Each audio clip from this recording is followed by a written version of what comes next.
Hey, what's up, y'all? It's your boy Dondre Brown from 1428 Financial Wellness, where I'm here to bring you what you need so that you can do what you need. I'm here to kick another reaction video as we focus on the 1%.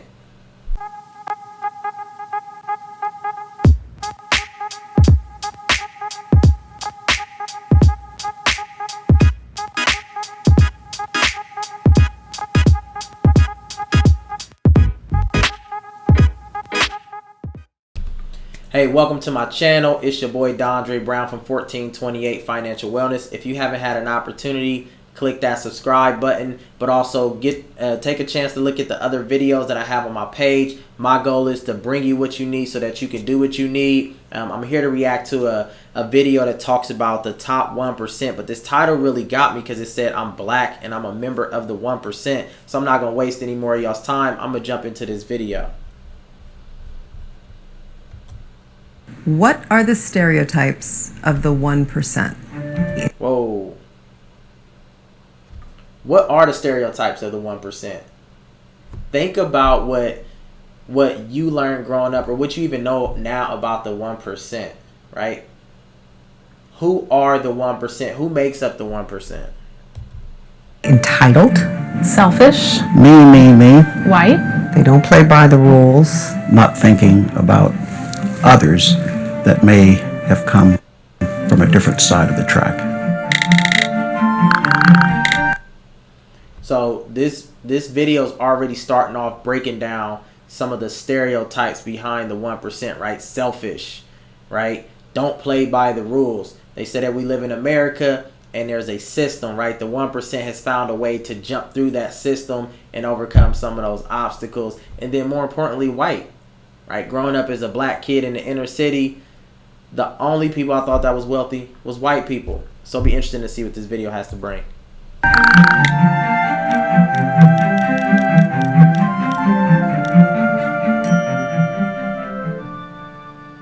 the 1%, as you well know, is overwhelmingly white. We're talking about the top tier of Americans who have and own a majority of the nation's wealth.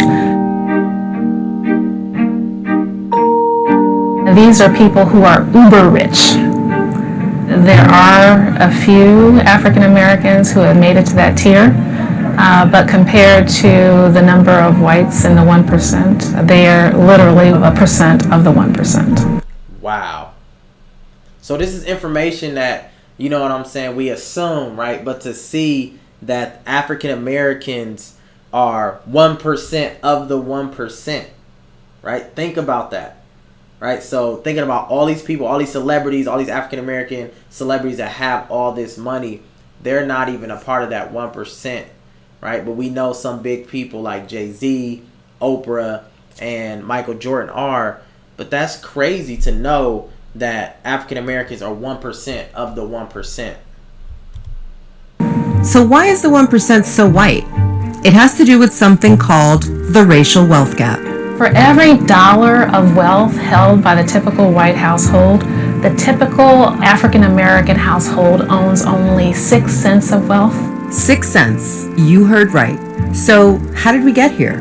When you think about wealth, you have to understand that it's generational, that wealth left over generations actually compounds and builds and grows. African Americans were held as slaves and they weren't. So think about that concept, right? Generational wealth grows over generations. I know for myself, I started my business to really focus on building that generational wealth through ownership. But I know that's not going to happen overnight, right? That's going to be some time that it takes. But you look at the history of generation wealth building, that has really happened for the white community over generations. This video is already starting off real deep. Weren't allowed to earn any income. They weren't allowed to own things at one point in this history, and that actually has contemporary effects. Effects Eddie Brown knew all too well, but was able to overcome.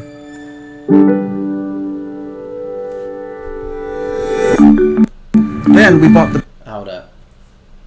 So, my last name is Brown, Dondre Brown, and this is a Brown, so I hope we related. After this, I'm probably going to go to Ancestry.com or something to see if there are some connections, or see if he mentioned some of my distant cousins or something. The building next door, because since we didn't do that, we bought this, and then just September ago we bought the next one too. So Brown Capital is basically all 3 townhouses. Today, Eddie is the CEO of Brown Capital, a firm with over $8 billion in assets under management. Along with his wife Sylvia, the Browns are hoteliers, patrons of the black arts, and philanthropists. Eddie and Sylvia Brown led the way towards making this building a reality, one of the largest gifts from an African American family in this nation's history. So you were born to a teenage mother in the Jim Crow South, on the wrong side of the track. On the wrong side of the track, which means, as they say down south, dirt poor. But there's another concept, though, that people say. So honestly, like that's interesting to me, because a lot of us come from poor communities, come from places where we were impoverished, didn't have a lot, but then we find ways to come out of that, right? And not only did he come out of it, it sounds like he's building generational wealth. He's donating, he's creating legacies, foundations. So I hope this video gets into that more of like, how do you climb out, right? But not only climb out, you bring generations out and then do something that creates a better future for them. Pick yourself up by your bootstraps. This is America. You know, our pastor used to say, people make that statement. What they don't realize is many people don't have boots. So you got to help get the boots. Then maybe they can lift themselves up. That was dope. America does rest on pull yourself up by your bootstraps, right? That's one of the things when I was in my history courses in middle school and also high school, they always talked about the American dream, right? Your ability to go get it. We live in a capitalist society where everyone should be able to pull themselves up by their bootstraps. But this man is saying, like, some people don't even have boots, right? So what do you do when people don't have boots? Do you just give them boots? Do you provide them with the tools necessary to get the boots so that they can pull their bootstraps up? This is already starting off to be a bomb video. Is there an obligation, particularly in communities of color, to give back? I feel very strongly that there should be. I mean, how did they get there? Surely a lot of it was talent, but somebody had to look out for them and help them along the way. Despite their success, the Browns have still faced certain barriers to wealth creation. Home ownership is one of the pillars of wealth, and blacks continue to face discrimination in the housing market. You know, we've sold a couple of homes over the years, and I remember the realtor said, let's take down photos so one seeing the home that's white won't recognize it as being a black homeowner. And I was just shocked. We were shocked. They said family photos around, they all should come down if you want to get A sale. a good price. So I'll take you into the library now. It's one of my favorite rooms. Even education hasn't leveled the playing field. Today, blacks with a bachelor's degree have less than half the wealth of whites who didn't graduate from college. So even thinking about that, right, and thinking about how there are always these disparities, these systems of inequality. I did a video on my YouTube channel that talked about why go to college, right? And I was talking about how for me growing up, my mom said, go to college because you'll be able to access more opportunities, you'll make more money, etc. But this information is saying that even then, compared to whites, I'm not even going to be making as much as them, right? Not to say that I can't, right? But this is data and this is information showing you that even then the system has been slated to not be equal or equitable in that lens too. So it's very interesting to continue to watch this family climb out of something, but understand like they didn't have it easy. I had two wonderful parents. They really strived for excellence. Now, my father was a neurosurgeon, and at the time there were only 11 in the country. He could not practice in white hospitals. He was turned down time after time. They would not say it was a race issue, but we knew. Sheila Johnson became one of the highest net worth black women in the United States with the help of a game-changing television network, BET. She helped build BET from 2 hours of programming a week to a major network worth $2.3 billion by the time it was sold to Viacom. I have never seen BET look like this. This is crazy. I wonder how long ago this was. This had to have been like the 80s. Wow. And to know that she was connected to BET. Like, do y'all know these people? Like, do y'all know the Browns family? I've never heard of this information before. If you do, leave some information in the comments. Like, let me know some questions that you have, some thoughts that you have, because this is very interesting. In 2001. So you are one of the, I would imagine, few black women to own a property like this. Probably. How You know, does I that don't make you know. feel? I'm proud. Yeah. I'm very proud. Is this more fun than BET? Oh, yes. Absolutely, because I'm in total control. And it took me 10 years to get approvals. Wow, that seems like a particularly long time. It's a story that I think as an African American, they did not want me to do this. And it was the fight of my life. I've never been more frightened in my life. Despite the pedigree that you have, despite... They didn't. So I know this is real quick and subtle, but even look at how she said they didn't, like, her voice went down, right?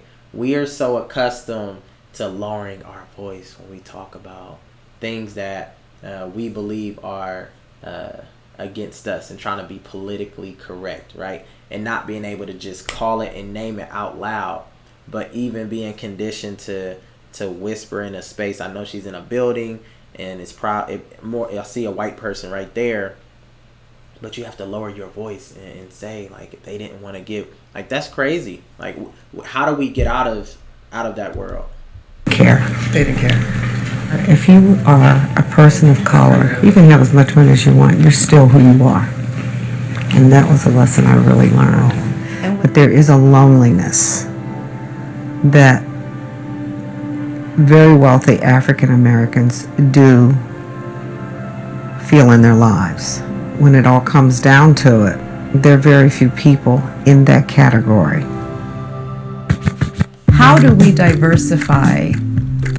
So I know I keep stopping this video, but these things are hitting me. So she's basically saying, like, to be a minority of the minorities, right? So not only are you a minority because of your skin color, because you're black, but you're also a minority because you're black and in the 1%, right? So you don't even, for the most part, connect with the majority of the black people that have a lower income status and doesn't have as much wealth. Like, that's crazy. She's basically saying it's an isolating space for her. That's crazy. The 1%. I think it's really incumbent upon us who have achieved some modicum of success to make it our business to mentor and to uplift. There is no reason why we shouldn't have more people of color in the 1%, showing that, you know, that their talent can be reflected in terms of financial well-being. The data actually shows that people of color who are in job-creating positions hire more people of color. It's about power. If you have the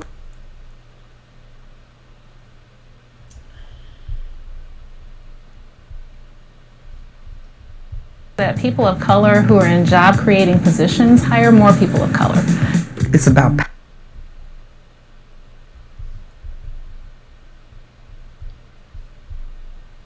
Showing that, you know, that their talent can be reflected in terms of financial well-being. The data actually shows that people of color who are in job-creating positions hire more people of color. It's about power. I know I did that 3 times, but I mean, if the system is created to prevent black people from obtaining jobs, and to know that data shows that black people hire black people, I mean, you just answer your own question. If you have the money, through society you gain power. People start to notice you. Use that power appropriately, reach out, and feel secure within yourselves to be able to go out and help others. And that's the only way we're going to get stronger. Wow. Whew. So overall, that video was motivating to know that there are African Americans in the 1%, right? And they're not just your Obamas, and I meant not your Obamas, your Oprahs, and your Michael Jordans or Jay-Z's. Like, there are other people that are also in that 1%, but also they're being open and transparent about what it means to be in that space. Like, that's motivating. But on the other hand, you got to think about it, right? There's a lot of pressure. You're in that position, so you're expected to keep helping others, right? Which isn't a bad thing. You're highly isolated, right? And there's this notion that because you have changed, or you kind of paved that way, you kind of opened the doors for everybody. So, I mean, hopefully you like this video. Again, my goal is to really help you learn more, see more, be exposed to more as it pertains to finances, because I know it's a lot of y'all that want to grow wealth and want your family to see and do so much more and build generational wealth to address a lot of the shortcomings that a lot of our families have experienced. So hopefully this video has done that. But again, stay tuned to the next videos that I have. I'm going to be doing reactions of many different people that talk about money, right? We don't spend enough time looking at people who talk about money, right? Watching videos of people who are throwing stuff at each other, that's easy, right? That becomes natural. We're used to seeing that. But are we used to seeing people talk about managing money, making healthy money decisions, so that then we can help and teach other people? So again, if you like the video, leave a comment, leave a like, subscribe to my channel, and see you in the next one.